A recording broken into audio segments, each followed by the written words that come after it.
So it's all for play for still. I think so. Do you want to bet against us?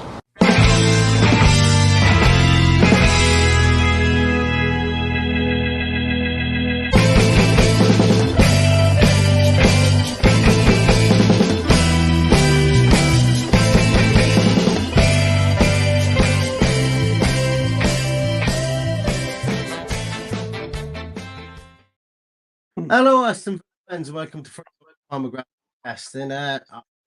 What I must say has been a pretty topsy-turvy week in the Premier League. Weekend, should I say. It looked to be even more topsy-turvy, but for a 3-minute salvo for Liverpool against Brighton. But lots of teams who would have been expected to win didn't win yesterday. And I'm going to say that I hope Aston Villa don't fall victim of that today.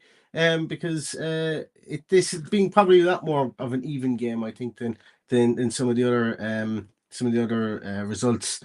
This is going to be a good game today, and one that if Aston Villa can win, can be a real feather in the cap for us as we go into a good or a hard run of games, Paddy. Yeah, I think I said it to you last night that this has now kind of become a must-win game given what's gone on around us. I think it just gives us a huge opportunity to catch up or break away from whoever you point the finger at within the Premier League. So I'm not expecting us to win. I before I see the teams, I'm saying we'd probably draw this game and I'd be happy with that. But it would be great for us to win this, and the team is out, Neil.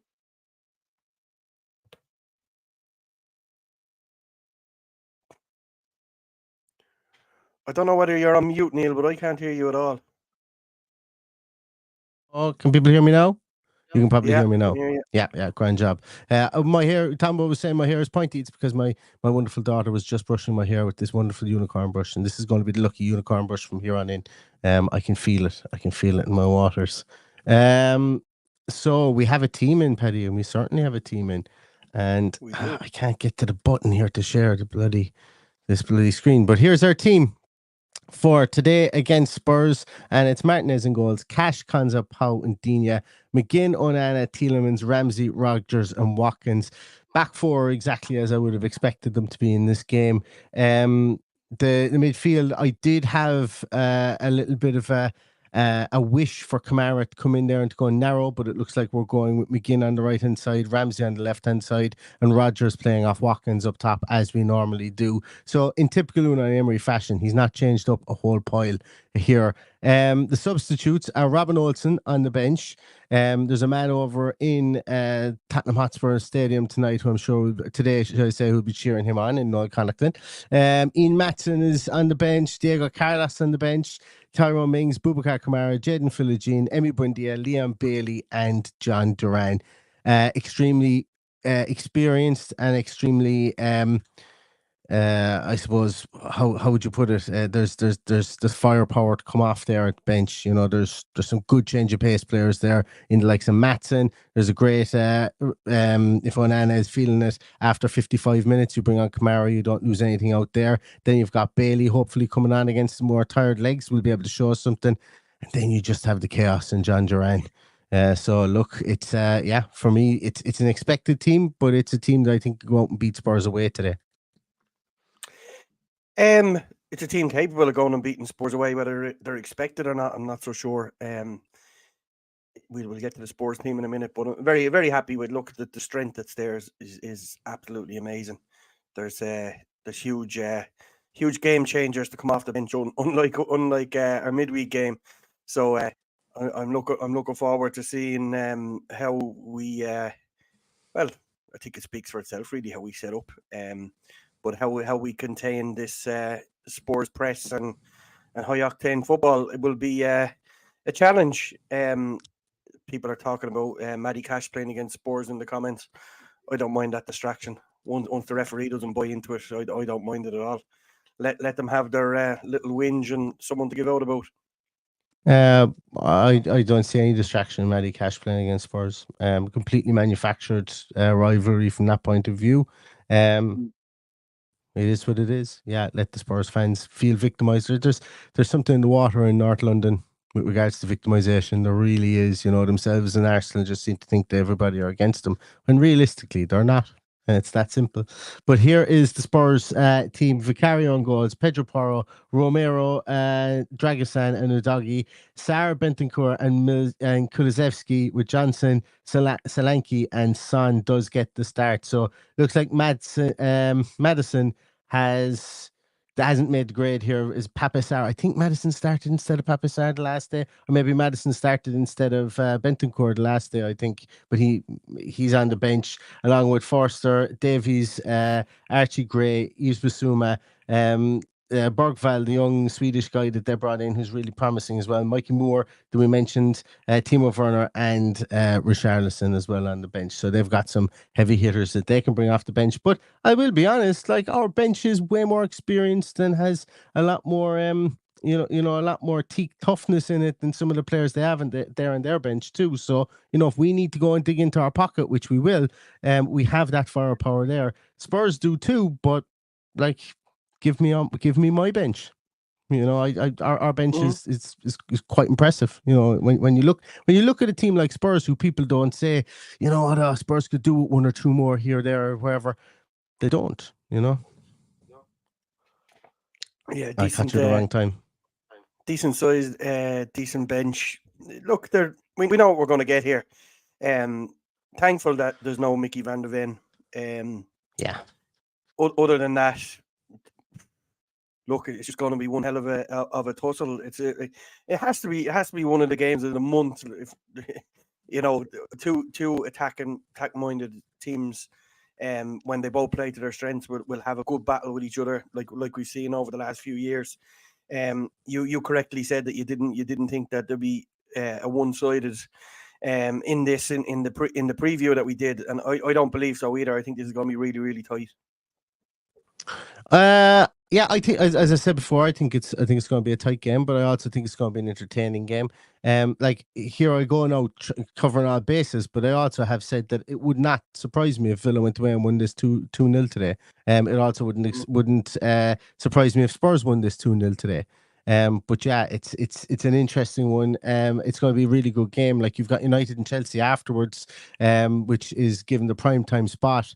But realistically speaking, this one is the bigger game for me today. It's two teams who are two compelling teams looking to Villa looking to solidify their fourth place. Spurs looking to get back into fourth place as well.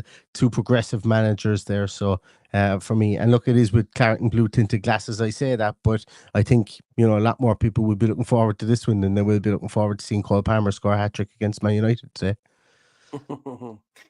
What was that you popped up there from Spud? Just tuned in, lads. Paddy and Neil, would you lads think Unai would consider that his best 11? I think he would personally. I think it's hard to disagree with that. He thinks that's probably his best 11. Maybe the right back position, Konza there, and maybe the fully fit and functioning Leon Bailey would stake a claim to be part of that. But I think it's definitely the best of what's available and what's fit enough to play. I still think the jury's a bit out on Onana, and he needs to do a little bit more work with him.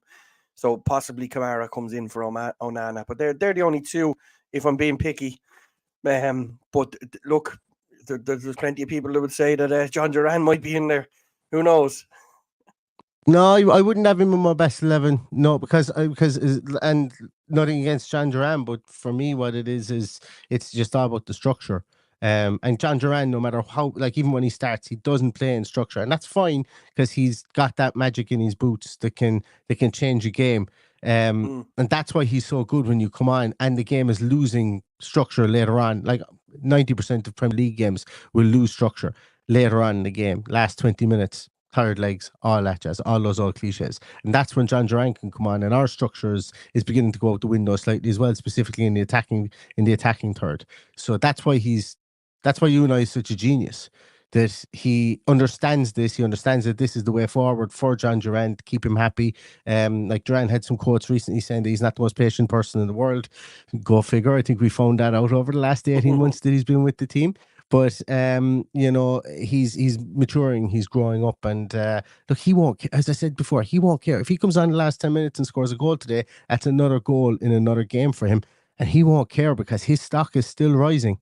You know, his stock is still rising, and people are terrified of him, and people are talking about him all over the world right now. And that's really what every footballer wants. For, as I said before, give me the super sub role as long as I'm being put in the best position to score goals. I could not care less whether I get 15 minutes in every game or I get 90 minutes in every game. Because being selfish, if you're keeping the tread in your tires, by only playing 15 minutes a game and you're scoring all these goals at a young age, you're going to get a massive move somewhere. Massive move, I mean monetarily for themselves. Like, they will have people chucking money at his agent and him to sign places. He will also have to give Villa a big chunk as well.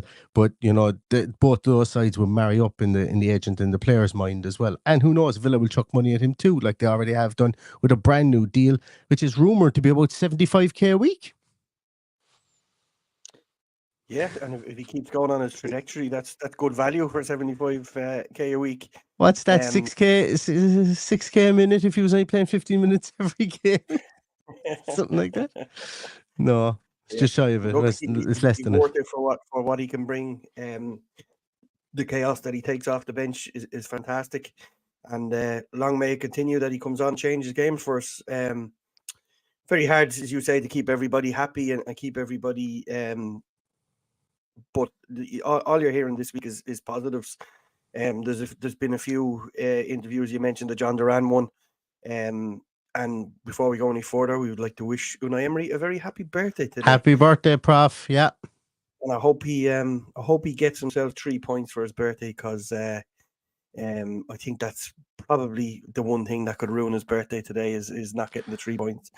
And, I'm going to be itchy though every time the commentator they'll mention it about 6 times before. Well, actually, sorry, they won't, because they'll be talking about United. But the 45 seconds they give for actual preview of this game beforehand, because they'll be talking about Cole Palmer and United prior to this game, just guaranteed. And look for the split screen as well of the Man United team getting off their bus and of the Chelsea team getting off their bus. That boils my piss. But also, what's going to make me itch as well is how many times the commentators are likely to mention it to Unai Emery's birthday today as well.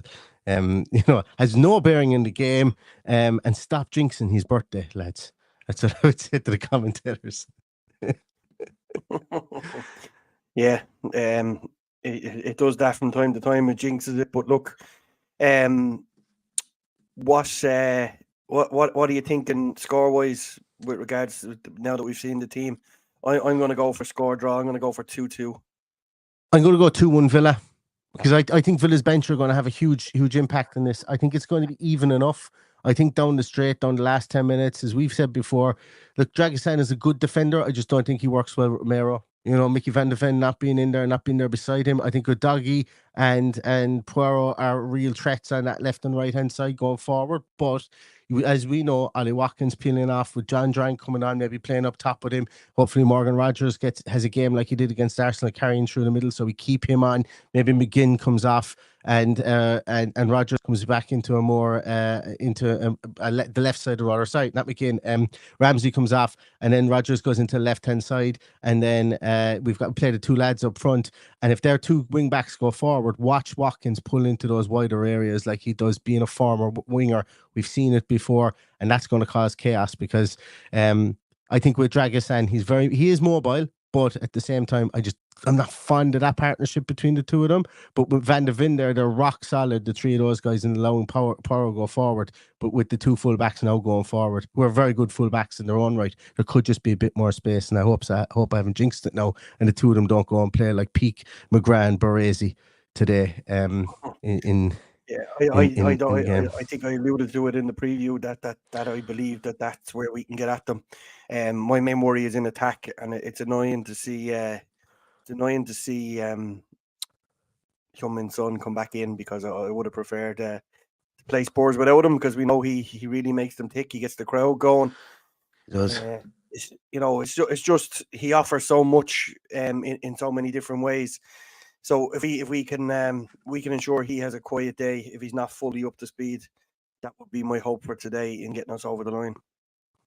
Guys, I forgot to mention at the top of this podcast as well, I have a really hard out at 1 o'clock, so that only leaves 2 minutes for me to go and to be to hop in the car and to try and get somewhere. So I don't know, Paddy, if you want to stay on here, but I was going to do the rundown of scores there, but unfortunately not going to be able to do it. But I do have to run. I just looked at the clock there. I have to run away straight away and get throw the somewhere. scores in. I'll run down through them Cool. before we shoot off. Excellent. So I'm going to leave you guys, as I say, 2-1. I'm going with 2-1 Villa today, and we will be back on. I will be here for a post-match podcast directly afterwards. Paddy won't. Paddy's gone to the boozer to watch this one, so I'm going to leave him enjoy his Sunday afternoon. Considering he didn't get to watch Crystal Palace down the pub at all, I leave him off for this one, so I'll be on for the post-match podcast, win, lose or draw. But I do got to run. So hope everybody has a fantastic game, and hope Villa are victorious on Unai Emery's birthday. And we will catch you guys later. There we go. I'm going to run down through the scores while you're there. There's nearly 1,000 of you on. Hit the like button and subscribe if you would, please. We'd really appreciate it. I'm going to go run through your scores here now. We've got Jared going 2-1 Villa. Beck is going 2-2. Paul McAllister is going 3-1 Villa. Dream Villain is going 3-1 Villa. Junior is going 2-1 Villa. John Steele is going 3-1 Villa. Ozgerm. Going very quick for me here. Where are we? Ozgerm agrees with me. He's going 2-2. Shane Coleman is going 2-1 Villa. Rogers and Watkins. Joe Bees is going 4-2 Villa. Rob Henry is going 1-1. The Welland Valley is going 3-1. Micah Richards is going 3-2. We've just christened you Micah Richards. I think that's going to stick. I just can't see your name without mentioning him. Brendan Townsend is going 2-1 Villa. Noel Connaughton 10 points. And speaking of Noel Connaughton, he's there. He's watching us from the stadium. I hope you have a great day, Noel, and I hope you get many points and points today. 3 points and many points. Derek is going 3-2 Villa. Greg O'Connor is going 2-1 Villa. Lorraine O'Donnell is going 2-1 Villa. Where are we? Oh, I lost y'all. Where is my IIJL is going for 5-2 Villa. That would be something else. Walker is going 3-1 Villa. Scott Little is going 1-1 Villa. Lisa Jarvis is going 2-1 Villa. Really Random Reviews is going 3-1 Villa. Micah Richards is having a laugh. I'm glad you see the funny side of it. I just can't see your name without it popping into my head. Elizabeth Farrell is going 2-1 Villa. Hope you're well, Elizabeth. Really Random Reviews would love a clean sheet but can't see it. Moose is going 2-1 Villa. Karma Baby is going 2-2. And El Pratton is going 4-1 Villa. And we're going to leave it at that for now. I hope you're all well. I hope you all have a great day. Wherever you decide to be watching the game today. We'll see. Well, Neil will see you after the match. If I'm back in time, I will drop on. But until then, stay safe, stay healthy, and all that's left to say is up the Villa.